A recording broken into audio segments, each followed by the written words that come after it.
ദൈവത്തിൻ്റെ അതിപരിശുദ്ധമായ നാമം ഈ പ്രഭാതത്തിലും വാഴ്ത്തപ്പെടുമാറാകട്ടെ. എന്നെ ശ്രവിക്കുന്ന എല്ലാ പ്രിയ ദൈവമക്കൾക്കും യേശു ക്രിസ്തുവിൻ്റെ നിസ്തുല്യ നാമത്തിലുള്ള എൻ്റെ സ്നേഹ വന്ദനങ്ങൾ. അതേ പ്രിയമുള്ളവരെ, ദൈവത്തിന് നാം ഓരോരുത്തരും ശ്രേഷ്ഠന്മാരാണ്. ദൈവത്തിൻ്റെ ദൃഷ്ടിയിൽ നാം ഓരോരുത്തരും വിലയേറിയവരാണ്. ഈ ഭൂമിയിൽ പല സ്ഥലങ്ങളിൽ നാം ഭോഷന്മാരെന്ന് തോന്നിയേക്കാം, ഭ്രഷ്ടന്മാരെന്ന് തോന്നിയേക്കാം. ഹല്ലേലൂയ. എന്നാൽ ദൈവത്തിൻ്റെ ദൃഷ്ടിയിൽ നാം ഓരോരുത്തരും വിലയേറിയവരും ശ്രേഷ്ഠന്മാരുമാണ്. ആമേൻ. എന്നാൽ ആരെക്കുറിച്ചാണ് കർത്താവ് അങ്ങനെ പറയുന്നത്? നമുക്ക് വായിക്കാം. സദൃശവാക്യങ്ങൾ 16-ാം അധ്യായം അതിൻ്റെ 32-ാം വചനം.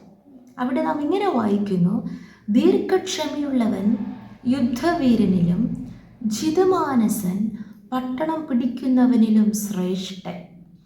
അതെ, ആരാണ് ശ്രേഷ്ഠൻ? രണ്ട് കൂട്ടരെക്കുറിച്ച് നമുക്കിവിടെ കാണുവാൻ കഴിയും.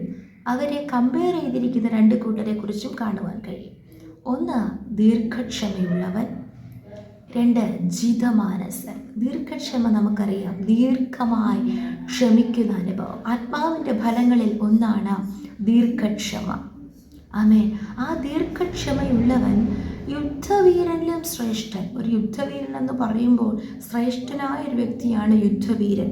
യുദ്ധങ്ങളെ നേരിടുക, ശത്രുക്കളോട് പോരിടുക, ജയം നേടുക, അതൊരു നിസ്സാര കാര്യമല്ല. എന്നാൽ ദീർഘക്ഷമയോടിരിക്കുന്നവൻ ആ യുദ്ധവീരനേക്കാളും ശ്രേഷ്ഠനെന്നാണ് വേദപുസ്തകം നമ്മെ പഠിപ്പിക്കുന്നത്. അതേ, നാം ദീർഘക്ഷമയോടിരിക്കുമ്പോൾ പല സ്ഥലങ്ങളിൽ നാം ഭോഷന്മാരെന്ന് തോന്നിയേക്കാം, നമുക്കൊന്നും അറിയത്തില്ലെന്ന് തോന്നിയേക്കാം. ഹല്ലേലൂയ.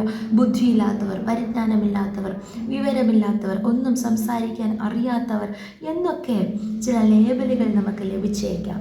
തളർന്നു പോകണ്ട. നാം ദീർഘക്ഷമയുള്ളവരായിരിക്കുമ്പോൾ ഹല്ലേലൂയ, ആമേൻ, സ്തോത്രം, നാം ശ്രേഷ്ഠന്മാരാണ്. അടുത്തതായി വായിക്കുന്നു ജിതമാനസൻ. ജിതമാനസൻ എന്ന് പറയുമ്പോൾ സെൽഫ് കൺട്രോൾ, അതായത് സ്വയം നിയന്ത്രിക്കുന്നവൻ. ഹല്ലേലൂയ. തൻ്റെ നാവിനെ, സ്തോത്രം, കണ്ണുകളെ, ചെവിയെ, സ്തോത്രം, പ്രവൃത്തികളെ, സ്വയം നമ്മുടെ പ്രവൃത്തികളെ നിയന്ത്രിക്കുന്നവൻ പട്ടണം പിടിക്കുന്നവനിലും ശ്രേഷ്ഠൻ. ഹല്ലേലൂയ. യുദ്ധവീരനെ പോലെയുമല്ല, ഒരു പട്ടണത്തെ പിടിക്കുന്നവൻ എന്ന് പറയുമ്പോൾ അത് ഒരു ശ്രേഷ്ഠ പദവിയാണ്. ഹല്ലേലൂയ. പട്ടണത്തിൽ എന്തെല്ലാം പ്രതിസന്ധികളെ നേരിട്ടായിരിക്കും ഒരു പട്ടണത്തെ മുഴുവനും പിടിക്കുന്നത്. എന്നാൽ ആ പട്ടണത്തെ മുഴുവനും പിടിക്കുന്നവനേക്കാളും ശ്രേഷ്ഠനാണ് സ്വന്തം ശരീരത്തെ, ഹല്ലേലൂയ, സ്വയമേ നിയന്ത്രിക്കുന്നവൻ. ഹല്ലേലൂയ. പ്രിയ ദൈവമക്കളെ, നാം ശ്രേഷ്ഠന്മാരാണ്. എന്നാൽ എങ്ങനെ നമുക്കങ്ങനെ ആയിത്തീരുവാൻ കഴിയും? ദീർഘക്ഷമയോടെ, ജിതമാനസതയോടെ. ഈ നാളുകൾ നമുക്ക് മുന്നേറുവാൻ ദൈവകരങ്ങളിൽ നമ്മെ തന്നെ ഏൽപ്പിച്ചു കൊടുക്കാം. നിശ്ചയമായി നമുക്ക് കഴിയും. യേശു കർത്താവ് പറഞ്ഞു, എൻ്റെ നുകം മൃദുവും എൻ്റെ ചുമട് ലഘുവുമാകുന്നു, നിങ്ങൾ എന്നോട് പഠിപ്പീൻ. ഹല്ലേലൂയ. യേശു കർത്താവ് ദീർഘക്ഷമയുള്ളവനായിരുന്നു.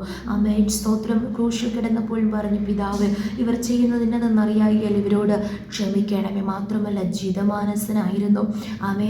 അറുക്കപ്പെടുവാൻ കൊണ്ടുപോകുന്ന കുഞ്ഞാടിനെ പോലെ താൻ ദണ്ഡിക്കപ്പെട്ടിട്ടും വേദനിക്കപ്പെട്ടിട്ടും വായി തുറക്കാതിരുന്നു. താൻ സ്വയം തന്നെ നിയന്ത്രിച്ചു. ഹല്ലേലൂയ. പ്രിയ ദൈവമക്കളെ, ആ യേശു കർത്താവിനെ മാതൃക പിന്തുടരുവാൻ കർത്താവ് നമ്മേവരെയും സഹായിക്കുമാറാകട്ടെ. അതിനായി ദൈവകരങ്ങളിൽ നമ്മെ തന്നെ ഏൽപ്പിച്ചു കൊടുക്കാം. അങ്ങനെ നാം ദൈവത്തിൻ്റെ ദൃഷ്ടിയിൽ ശ്രേഷ്ഠന്മാരായി മാറും. കർത്താവ് നമ്മെ അനുഗ്രഹിക്കും. ഒരുമിച്ച് പ്രാർത്ഥിക്കാം. നല്ല ദൈവമേ, സ്വർഗ്ഗസ്ഥ പിതാവേ, അനുഗ്രഹിക്കപ്പെട്ട ഈ പ്രഭാതത്തിലും അങ്ങ് ഞങ്ങൾക്ക് നൽകിയ ആലോചനയ്ക്കായി സ്തോത്രം. അതിനപ്രകാരം ഞങ്ങളെ താഴ്ത്തുന്നു. അതേ നാഥ, ദീർഘക്ഷമയോടെ, ജിതമാനസതയോടെ കർത്താവെ ഞങ്ങൾ ശ്രേഷ്ഠന്മാരായി വിളങ്ങുക ഞങ്ങളെ തന്നെ ഏൽപ്പിച്ചു പ്രാർത്ഥിക്കുന്നു. കർത്താവെ, അതിനായി സമർപ്പിക്കുന്നു. കർത്താവെ, ഹല്ലേലൂയ. അങ്ങ് ഞങ്ങളെ വിലയേറിയവരും മാന്യരുമായി സ്നേഹിച്ചിരിക്കാൻ ഞങ്ങൾ അങ്ങേ സ്തുതിക്കുന്നു, സ്തോത്രം ചെയ്യുന്നു.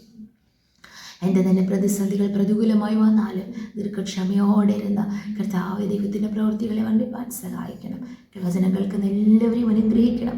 പ്രാർത്ഥന കേട്ടതിനാൽ സ്തോത്രം. യേശുവിൻ്റെ നാമത്തിൽ തന്നെ ആമേൻ, ആമേൻ. കർത്താവ് വചനങ്ങളാൽ നമ്മെ ഏവരെയും അനുഗ്രഹിക്കുമാറാകട്ടെ. ആമേൻ.